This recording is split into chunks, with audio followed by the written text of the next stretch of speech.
She was terrified, pinned under a man twice her size, but Emily McDivitt didn't give in. She fought back. Preliminary hearing is underway in Colorado to determine whether there's enough evidence to put Kobe Bryant on trial for sexual assault. Commander-in-Chief Barack Obama is calling the elimination of sexual assault in the military a priority and said leaders at all levels will be held accountable for bringing it to an end. Florida State Attorney William Meggs said that FSU quarterback Jameis Winston will not be charged in any sexual assault. As I'm joined by the telling a story on the phone, that you might help Michael McCann.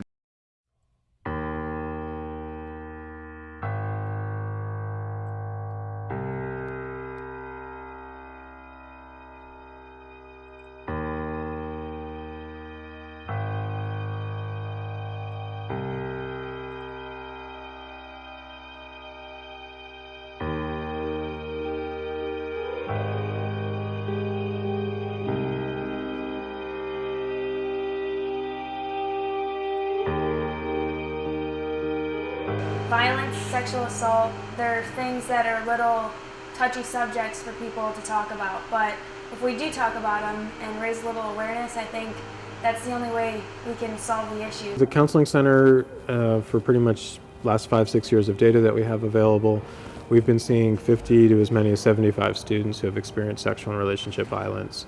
And our services include advocacy, counseling, ongoing support. We will meet with students at public safety and residence halls. We will basically meet students where they need to be met.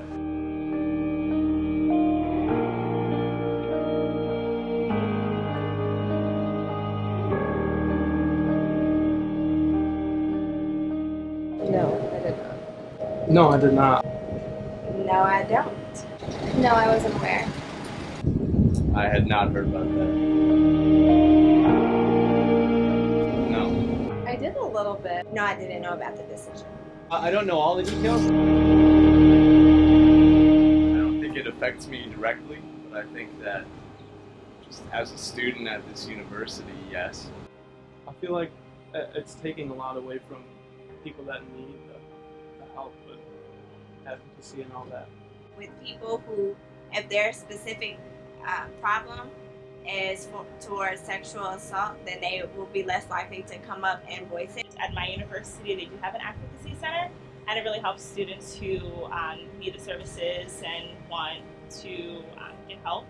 Anytime you kind of consolidate resources, whether it's to save money or, I don't know, I guess just save money and costs, it's generally probably not going to be that helpful.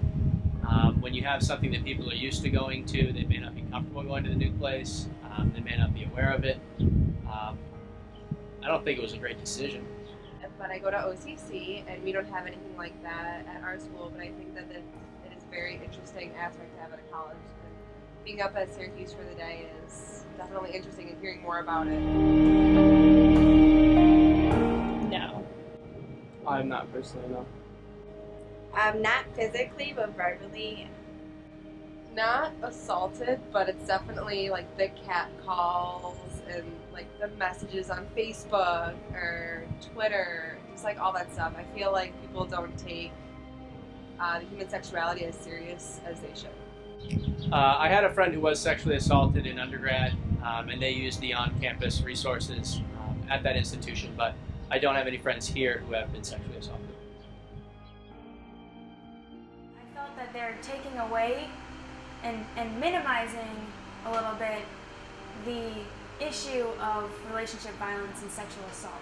And on a college campus where that's the most prevalent time in a young person, especially a young female's life, to experience violence like that, I just think that's a poor message. I myself am a survivor of sexual assault my freshman year, and I've used that story to kind of propel this momentum of students who say that taking away that center was wrong. And I've used my personal story to help sort of amplify that voice. I went to the advocacy center as a volunteer first, and while I was there, I realized what had happened to me, and I began to process it. And that place was so vital to my undergraduate career here and my success here.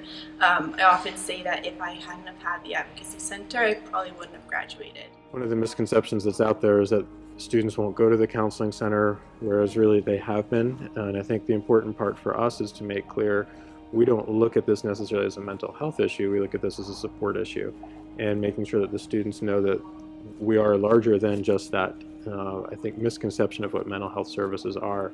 I think the stigma around seeking mental health is something that can be a barrier to students, and we want to, mental health services, and we want to make clear to students that we are here to support and to advocate for, and it's not necessarily about a, quote, mental health treatment. I almost transferred and went back home during my freshman year, but I found the Advocacy Center and found that community, and it's what made me stay.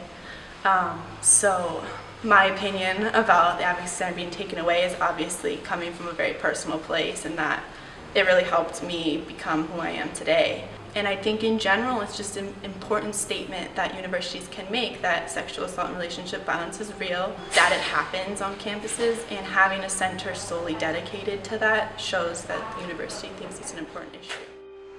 Well, one of the things I would like to do is bring sort of my campaign that I started at undergrad to the campus of Syracuse and start Love Doesn't Shove here. And maybe it could be a support group or maybe just an educational thing. I think one of the positives of this change is that the peer educator groups are still intact, and they're still going to be doing programs regarding prevention of sexual assault and relationship violence on campus. So that portion is still there. It's going to be tough for the counseling center to recreate the advocacy center, but I think the best possible thing for them to do is just focus on breaking down some of those barriers to students accessing services. So at the end of the day, I really respect and really appreciate that our students, our faculty, and our staff have mobilized around this issue. If there's in my opinion, if there's a really long-lasting impact that I hope can come out of the petition and some of the faculty statements that have been put in response to the reorganization of the university, if all of that energy could go towards changing the rape culture and really making this a campus where we don't tolerate those behaviors, that for me would be a beautiful ending to this story.